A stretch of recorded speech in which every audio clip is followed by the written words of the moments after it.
regardless. It's an organized invasion to the Mars graders and them Darth Vaders. Con slayers, we got sharp sabers. So increasing knowledge. Doing a little Bible study in the car.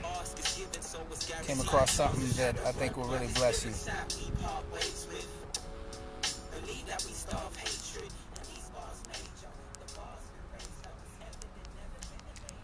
Alright, so doing a little Bible study, and I'm in Leviticus 25.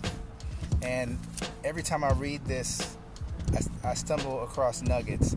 But there's a couple of particular nuggets that it always just blesses me to read this, because sometimes we forget how we are to be with not only our neighbors but our brothers, right? So Leviticus 25 gets into the sabbatical year and the year of Jubilee, the year of release. But then it talks about something very interesting. If your brother becomes poor.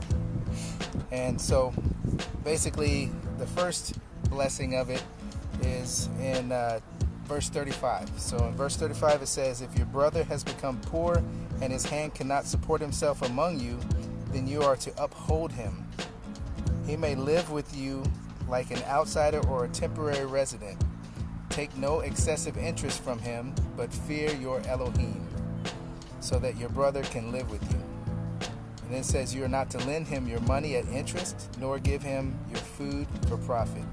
I am Yod-Heh-Vav-Heh, your Elohim, who brought you forth out of the land of Egypt to give you the land of Canaan and to be your Elohim. And so this is interesting because there's nothing in here that says,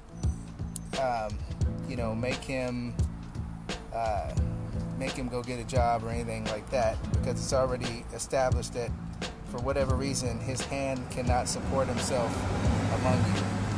So my thought is maybe he's injured, maybe he's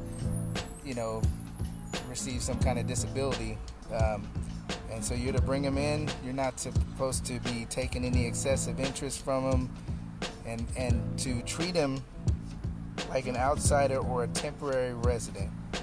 And I'll explain what that means in a minute. But basically, to take him into your house and treat him, like when I think about a resident or an outsider, many people treat strangers better than they treat their own family.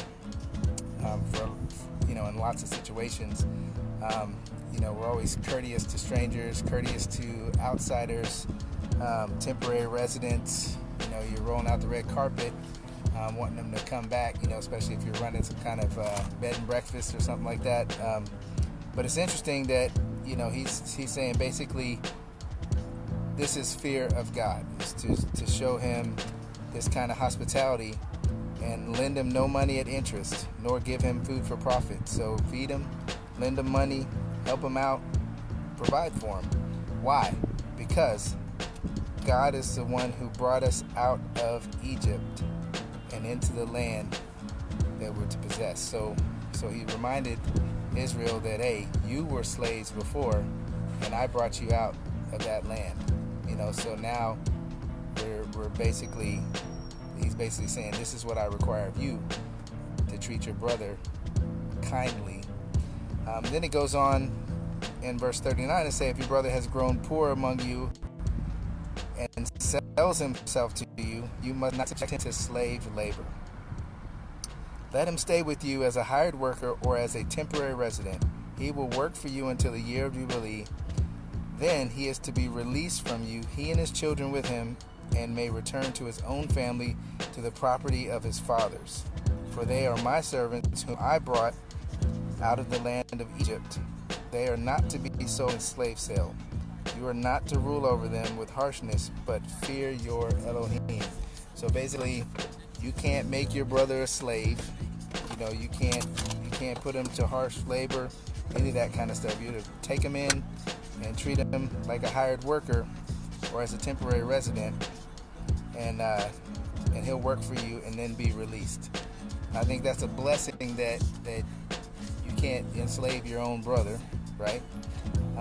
And of course, the enslavement of that time is nothing like the slavery that we think about when we think about different parts of the world and in the U.S. The slaves in Israel what was considered a slave was the servant that basically got the inheritance that the children had, or the sons of Israel, because they were joined to Israel.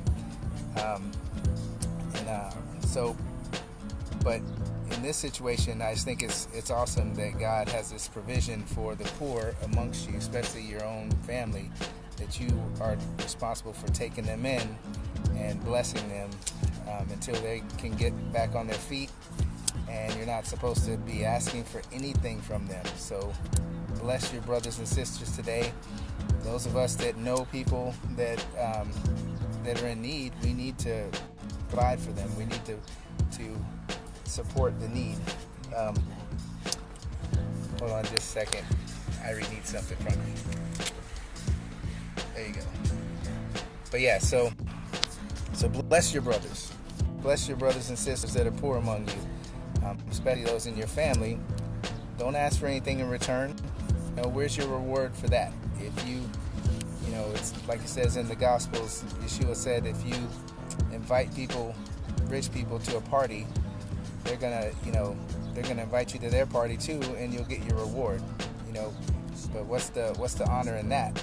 Even pagans do that. When you hold your parties, invite the poor, the crippled, the blind, the lame, who can't repay you, and then you will get your repayment or your blessing at the end of the age. So that's what I see here, is that you're taking in your brother or sister that's poor and not expecting anything in return, because God will bless you in the end, and that's how we're to be. So anyway, I hope this blesses you as it's blessed me, and just know that there's only one Elohim, and his son is Yeshua the Messiah, and the only way to get to the Father is through the Son. And today is the day of salvation. If you have not accepted Yeshua as your Savior, as Lord of your life, then today's the day. If you don't know how to do that, then feel free to reach out to me, and I'll be happy to help you on your journey, because it is a journey.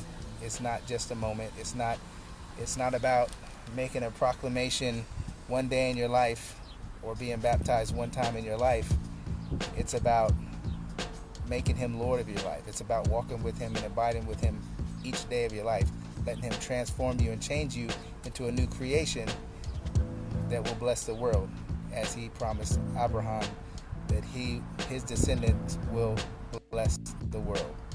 Anyway, I pray that everybody has an abundantly blessed day, and that God heals all that's needed. And I pray this in the name of Yeshua the Messiah.